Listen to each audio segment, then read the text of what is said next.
শুধু কোরআন কোরআন, এর মধ্যে শুভঙ্করের ফাঁকি। এই ব্যবসা শুরু করতে কোনো পুঁজি লাগেনি তাদের। সাপ, ব্যাং আর বাইং মাছের কেচ্ছাই তাদের ব্যবসার মূলধন। দাদাজান বলতো, ওরে বাইং মাছ, তোর কপাল ভালো। সৈয়দ ফজলুল করিম রাহমাতুল্লাহ যখন কিয়ামতের ময়দানে বড় বড় জাহাজ দিয়ে রওনা করবে, কারণ সুন্নাহর কোনো জায়গায় খুঁজে পাই না যে আখিরাতে জাহাজের কোনো প্রচলন থাকবে বা জাহাজ নিয়ে বা কোনো বাহন নিয়ে কেউ উপস্থিত হতে পারবে। অতএব এই মন্তব্য সম্পূর্ণ মন গড়া, সম্পূর্ণ বানোয়াট এবং ভিত্তিহীন।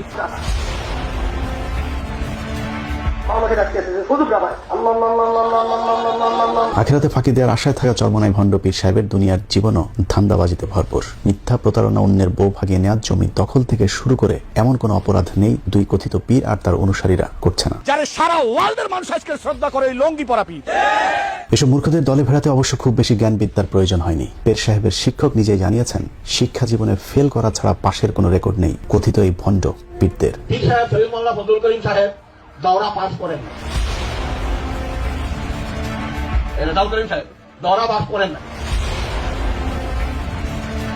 কোনদিন ফাঁসি করে নাই, দৌড়াইও না, নিষ্কাতেও না, দাঁড়াইও না, বক্তব্যও না, নিচেও না, উপরেও। প্রাতিষ্ঠানিক কোনো শিক্ষা ছাড়াই কিছু মূর্খ লোকদেরকে এরা দলে ভেড়াচ্ছে। তাদের বায়াত হন নিয়াত, মুরিদ হন নিয়াত, তারা নিয়াত করেন মুরিদ হয়ে গেল, বাকির নাম ফাঁকি।